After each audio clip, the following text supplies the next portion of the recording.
നേരത്തെ രാജേന്ദ്രേട്ടൻ പറഞ്ഞതുപോലെ നമ്മൾ ആ ബോധത്തിന്റെ വട്ടത്തിലായിരിക്കുക, പരിവട്ടത്തിലായിരിക്കുക.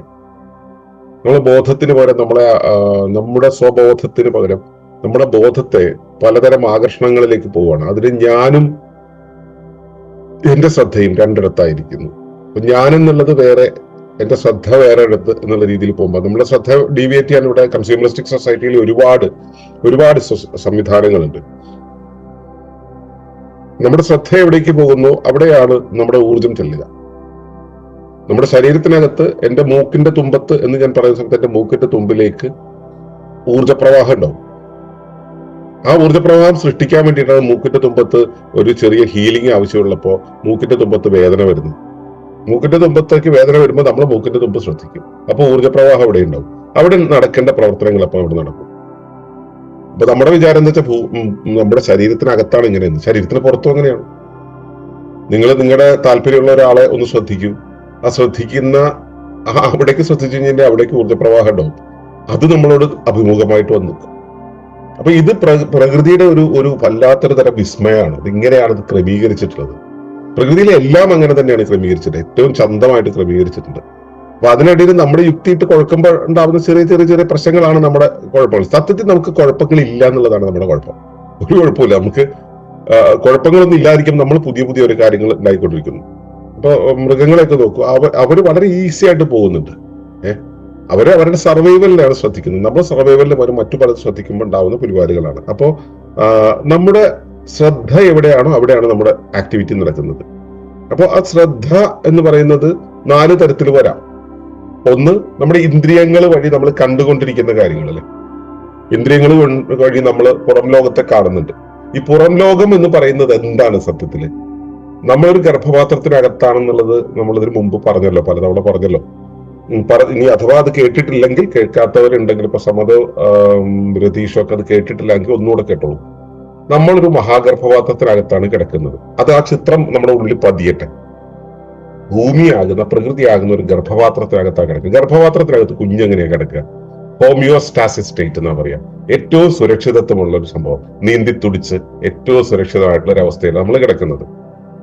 അപ്പോ നമ്മൾ അടുത്ത നിമിഷം എന്ത് ചെയ്യണം എന്നുള്ള കാര്യങ്ങളെല്ലാം തന്നെ ആ ഗർഭപാത്രം നമ്മളോട് പറയും. ഇനി നീന്തണോ, ചവിട്ടണോ, തൊഴിക്കണോ എന്നൊക്കെ അത് പറയും. ആ ചവിട്ടും തൊഴിയൊക്കെ അതിന് ആ ഗർഭപാത്രത്തിന് അമ്മയ്ക്ക് ഭയങ്കര ഇഷ്ടമാണ്. അതുകൊണ്ട് നമ്മൾ എന്ത് ചെയ്താലും അത് സഹിച്ചോളും, അതിനെ വിത്ത്സ്റ്റാൻഡ് ചെയ്യാൻ അത് കഴിയും. അപ്പൊ നമ്മൾ അവളെ നമ്മളോട്, അവളുടെ ആ ഗർഭപാത്രം നമ്മളോട്, അല്ലെങ്കിൽ അവൾ എന്താണ് നമ്മളോട് പറയുന്നത്, അമ്മ എന്താണ് നമ്മളോട് പറയുന്നതെന്ന് കേട്ടാൽ മതി. എങ്ങനെയാ അത് കേൾക്കുക? ഞാനൊരു മുറിക്കകത്താണ്. അപ്പൊ മുറിയുടെ ചുമരാണ് മുറിയായിട്ട് എനിക്ക് മനസ്സിലാവുന്നത് അല്ലെ. മുറിക്കകത്തുള്ള സ്പേസ് അല്ല, മുറിയുടെ ചുമര്. ആ ചുമരിനകത്ത് ആണ്, 4 ചുമരിനകത്താണ് ഞാൻ നിൽക്കുന്നത്. ഈ ചുമരാണ് ഗർഭപാത്രം എന്ന് പറയുന്നത്. ഈ ചുമരിന്റെ വെളിയിലാണ് എന്നെ മൂടിയിരിക്കുന്ന ആ വീടുള്ളത്. അപ്പൊ ആ വീട് എന്നോട് എന്താണ് പറയുന്നത് എന്നുള്ളത് ഞാൻ അറിയുന്നത് ചുമരെന്നോട് സമ്മതിക്കുമ്പോഴാണ്. ഈ ഗർഭപാത്രത്തിന്റെ ചുമരെന്നോട് സമ്മതിക്കുമ്പോഴാണ്. ചുമരെങ്ങനെയാണ് എന്നോട് സമ്മതിക്കുക? എനിക്ക് ദൃഷ്ടിഗോചരമാകുന്ന ഒരു വട്ടത്ത് എന്തൊക്കെ സംഭവങ്ങൾ ഉണ്ടാക്കുന്നുവോ ആ ഉണ്ടാകുന്ന സംഭവങ്ങളാണ് എന്നോടുള്ള സംവേദനങ്ങൾ. എന്റെ മുമ്പിൽ വരുന്ന സംഭവങ്ങളാണ് പ്രകൃതി എനിക്ക് തരുന്ന സംവേദനങ്ങൾ. അപ്പോ ആ സംവേദനത്തെ നിരീക്ഷിക്കുന്നതിലൂടെയാണ് ഞാൻ പ്രകൃതി എന്നോട് എന്തു പറയുന്നു എന്ന് മനസ്സിലാക്കുന്നത്. അപ്പൊ എന്റെ മുന്നിൽ വരുന്ന അനുഭവങ്ങൾ, നല്ലത്, ചീത്ത, വലുത്, ചെറുത്, വേദന, സന്തോഷം, എന്തായിക്കോട്ടെ, എന്റെ മുമ്പിൽ വരുന്ന ഒരു അനുഭവം എന്ന് പറയുന്നത് ഉപരിവ്യവസ്ഥ വെച്ചാൽ ആ ഗർഭപാത്രം എന്നോട് നൽകുന്ന സംവേദനമാണെന്ന് മനസ്സിലാക്കുക. ആ സംവേദനത്തെ നമ്മൾ എടുക്കുക എന്നുള്ളതാണ് കാര്യം. അപ്പൊ ആ സംവേദനത്തിന് എടുക്കുന്നത് നമ്മൾ ഇന്ദ്രിയങ്ങൾ വഴിയാണ്. ഇന്ദ്രിയങ്ങളാണ് അതിനകത്ത് പോകുന്നത്. അപ്പൊ നമ്മുടെ ശ്രദ്ധ ഇന്ദ്രിയങ്ങളായിരിക്കുമ്പോൾ ആ സംവേദനം നമ്മിലേക്ക് നടക്കും. ഇന്ദ്രിയം എന്ന് പറയുന്നത് പ്രകൃതി നമ്മളോട് പറയുന്നതിന് പകരം വേറെ ആരോ നമ്മളോട് പറയുന്ന ഒരു ഫലകത്തില് ആകുമ്പോൾ നമ്മുടെ ശ്രദ്ധ ഒരു ഫലകം എന്ന് വെച്ചാൽ പലക, ഒരു പ്ലെയിൻ ആയിട്ടുള്ള ഷീറ്റ്, അതിന്റെ മുകളിലാകുമ്പോൾ നമ്മുടെ ശ്രദ്ധ അവിടെയാണ്. നമ്മളെ ഉണ്ടാക്കിയിട്ടുള്ളത് എങ്ങനെയാ? പ്രകൃതി നമ്മളോട് സംവദിക്കുമ്പോൾ അത് സ്വീകരിക്കാൻ പാകത്തില്ല. നമ്മുടെ ഇന്ദ്രിയങ്ങൾ അതിന് പാകത്തിലാണ് ഉണ്ടാക്കിയിട്ടുള്ളത്. അതിനെ പിടിച്ചിട്ട് വിഷ്വൽ മീഡിയയുടെ മണ്ടയ്ക്ക് കയറ്റി വെക്കുമ്പോൾ നമ്മൾ അറിയുന്നത് യഥാർത്ഥത്തിൽ പ്രകൃതി നമ്മളോട് എന്ത് പറയുന്നു എന്നല്ല, വേറെ ആരോ പറയുന്നത് കേൾക്കാൻ പാകത്തിൽ അതാണ് സത്യമെന്ന് നമ്മുടെ ഇന്ദ്രിയങ്ങളെ ഗ്രഹിപ്പിക്കുന്ന രീതിയിലാണ്. അവിടെയാണ് നമുക്ക് പറ്റിപ്പോയത്. അത് ഇന്നും ഇന്നലെ തുടങ്ങിയല്ലോ. ഈ വിഷ്വൽ മീഡിയ എന്നുള്ളത് ഇവിടെ കൊണ്ട് മാത്രം തുടങ്ങിയതല്ല. ഈ കൺസ്യൂമറിസത്തിന്റെ മായിക സമൂഹം ഉണ്ടാകുന്നതിന് മുമ്പ് അക്ഷരങ്ങളുടെ രൂപത്തിൽ നമുക്ക് തുടങ്ങിയിട്ടുണ്ടത്. അക്ഷരങ്ങൾ നമ്മളെ മായയിലാണ് കൊണ്ടെത്തിക്കുന്നത്, അല്ലെ? അക്ഷരം ഭാവനയിലാണ് നമ്മളെ എത്തിക്കുന്നത്. അവിടെ മുതൽ നമ്മൾ ഈ അക്ഷരം വായന എന്ന് പറയുന്നത് ഒരു പുണ്യമായ ഒരു സംഭവമായിട്ട് നമ്മൾ കരുതുന്നുണ്ട്. അവിടെയും ഇതൊക്കെ തന്നെയാണ് ഉണ്ടായിട്ടുള്ളത്. യഥാർത്ഥ കാര്യത്തിന് പകരം നമ്മളെ ഭാവനയുടെ ഒരു വല്ലാത്ത ലോകത്തേക്ക് ഉയർത്തി. കുഴപ്പമൊന്നുമില്ല. പക്ഷെ ഈ ഭാവന എന്നുള്ളത് നമ്മുടെ റിയാലിറ്റിയിൽ നിന്നും നമ്മളെ മാറ്റിക്കൊണ്ടു പോകുന്നതാണെങ്കിൽ അവിടെ പ്രശ്നമുണ്ട്. അപ്പൊ നമ്മളിവിടെ ബോധത്തിലായിരിക്കുക എന്നുള്ളത്, അല്ലെങ്കിൽ നമ്മൾ മൈൻഡ്ഫുൾ ആയിരിക്കുക എന്ന് പറയുന്നത് വെച്ചാല് നമ്മുടെ ഇന്ദ്രിയങ്ങൾ യഥാർത്ഥത്തിൽ എന്തിനെയാണോ ഫോക്കസ് ചെയ്യുന്നത്, യഥാർത്ഥത്തിൽ എന്തിനെയാണോ ലക്ഷ്യമാക്കുന്നത്, എന്തിനെയാണോ ലക്ഷ്യമാക്കേണ്ടത്, എന്തിനെയാണ് ലക്ഷ്യമാക്കേണ്ടത്? ഉപരിവ്യവസ്ഥയാകുന്ന മഹാഗർഭപാത്രം നമ്മളോട് പറയുന്നത് എന്തോ അത് കേൾക്കുക എന്നതിലാണ് നമ്മൾ ശ്രദ്ധ പോകേണ്ടത്. അതിനു പകരം വേറൊന്നിലല്ല ശ്രദ്ധ പോകേണ്ടത്. അപ്പൊ ഇതിലേക്കായിരിക്കണമെങ്കിൽ നമ്മൾ ഈ കൃത്രിമമല്ലാതെ അൺഅഡൾട്ടറേറ്റഡ് ആയിട്ടുള്ള, വിശുദ്ധി നഷ്ടപ്പെടാതെ നിൽക്കുന്ന സംവേദനങ്ങൾ, അതെന്തും ആയിക്കൊള്ളട്ടെ, നമ്മളെ മുന്നിൽ വരുന്നത് എന്തോ, പച്ചയ്ക്ക് വരുന്നത് എന്തോ. ഇപ്പൊ ഒരു ഉപകരണം, ഒരു മൊബൈൽ ഫോൺ നമ്മുടെ മുന്നിലേക്ക് എത്തുന്നു.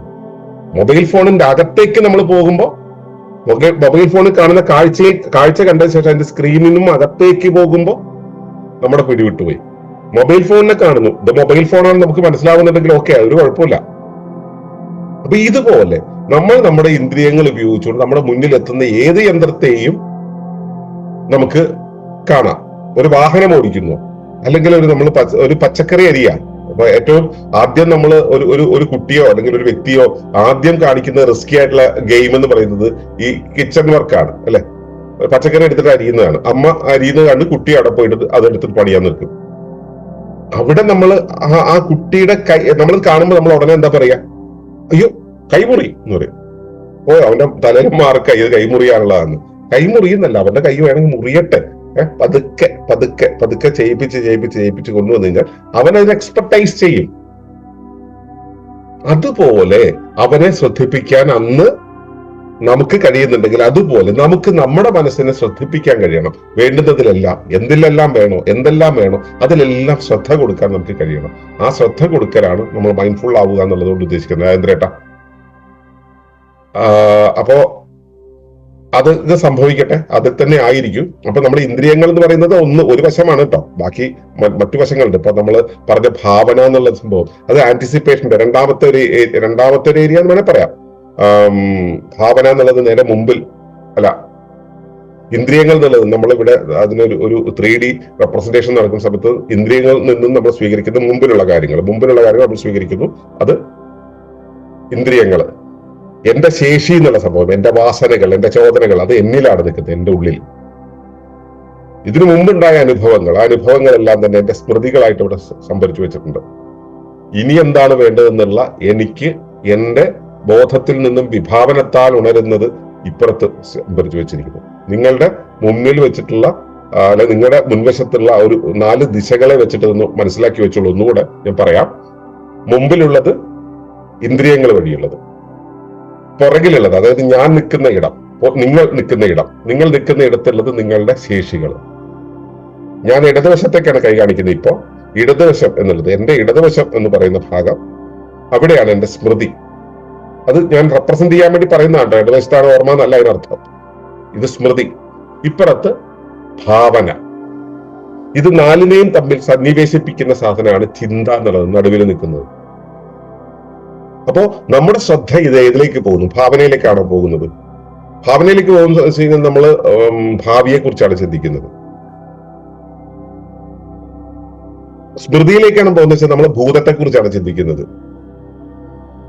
നമ്മൾ ഇന്ദ്രിയത്തിലേക്കാണ് ശ്രദ്ധിക്കുന്നത് വെച്ചാൽ നമ്മൾ വർത്തമാനത്തിലാണ് ശ്രദ്ധിക്കുന്നത്. പക്ഷെ അത് എവിടെയാണ് ശ്രദ്ധിക്കുന്നത്? സ്ക്രീനിന്റെ അകത്തേക്ക് പോയാൽ വീണ്ടും നമ്മൾ ആ വഴി, ഇന്ദ്രിയങ്ങൾ വഴി വീണ്ടും നമ്മൾ സ്മൃതിയിലേക്ക് പോയി, അല്ലെങ്കിൽ നമ്മൾ ഭാവനയിലേക്ക് പോയി. നമ്മൾ അവിടെ ഇല്ല. നമ്മൾ സ്ക്രീനിൽ നോക്കുന്നതിന് പകരം നമ്മുടെ ശേഷിയും ആ ഇന്ദ്രിയത്താൽ കാണുന്നതും തമ്മിലുള്ള നേരിട്ടുള്ള ഒരു സംവേദനമുണ്ട്. അതാണ് നമ്മൾ ആ മൈൻഡ്ഫുൾ ആവുന്ന അവസ്ഥ. അങ്ങനെ ആയിരിക്കുമ്പോഴാണ് നമുക്ക് റിയൽ ആയിട്ട് പ്രകൃതി നമ്മളോട് എന്ത് പറയുന്നു എന്നുള്ളത് മനസ്സിലാവുക. പ്രകൃതിയുടെ ഇച്ഛ എന്തെന്ന് എനിക്ക് മനസ്സിലാവുന്നത് അപ്പോഴാണ്. പ്രകൃതിയുടെ ഇച്ഛയും അല്ലെങ്കിൽ പ്രകൃതിയുടെ കൽപ്പന എന്താണെന്ന് മനസ്സിലാവുക. പ്രകൃതിയുടെ കൽപ്പനയും എന്റെ ഇച്ഛയും ഒന്നാകുന്നിടത്താണ് സ്വസ്തി എന്നുള്ള അവസ്ഥ സംഭവിക്കുക. ഞാൻ ഇച്ഛിക്കുന്നു, പ്രകൃതി കൽപ്പിക്കുന്നു. ഇത് രണ്ടും ഒന്ന് തന്നെ ആകണമെങ്കിൽ പ്രകൃതി എന്താ പറയുന്നതെന്ന് എനിക്കറിയണ്ടേ.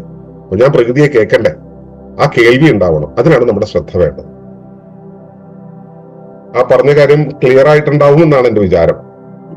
രാജേന്ദ്രേട്ടാ, അതായത് നമ്മുടെ ഇച്ഛയും പ്രകൃതിയും ഒരേ തലത്തിലെത്താ, അതല്ല ഉദ്ദേശിച്ചത് അൾട്ടിമേറ്റ്ലി. അത് പ്രകൃതിയുടെ കൽപ്പന, പ്രകൃതിയാണ് നിർണ്ണയിക്കുന്നത്. നമ്മൾ എന്തുണ്ടാക്കണം, നമ്മൾ എന്താവണം എന്നുള്ളത് പ്രകൃതിയാണ് നിർണ്ണയിക്കുന്നത്. ആ നിർണ്ണയവും നമ്മുടെ ഇച്ഛയും ഒന്നാകുന്നത് നമ്മൾ ഇത് രണ്ടും തമ്മിൽ അഭിമുഖമാകുമ്പോഴാണ്. അത് കണ്ടെത്തി നമ്മൾ അതിലേക്ക് എത്തിച്ചേരുക. അതെ, അത് കണ്ടെത്താനുള്ള പ്രാക്ടീസ് ആണ് ഈ ചെയ്യുന്നത് മുഴുവൻ. മനസ്സിലായി. ഓക്കെ. അപ്പൊ ഏതായാലും രാജേന്ദ്രേട്ടൻ രാജേന്ദ്രേട്ടൻ അതിന്റെ കോറ് തന്നെയാണ് മനസ്സിലാക്കിയത്. അത് നമ്മൾ മൈൻഡ്ഫുൾ ആയിരിക്കുക എന്നുള്ളത് തന്നെയാണ് മനസ്സിലാക്കിയത്. സന്തോഷം.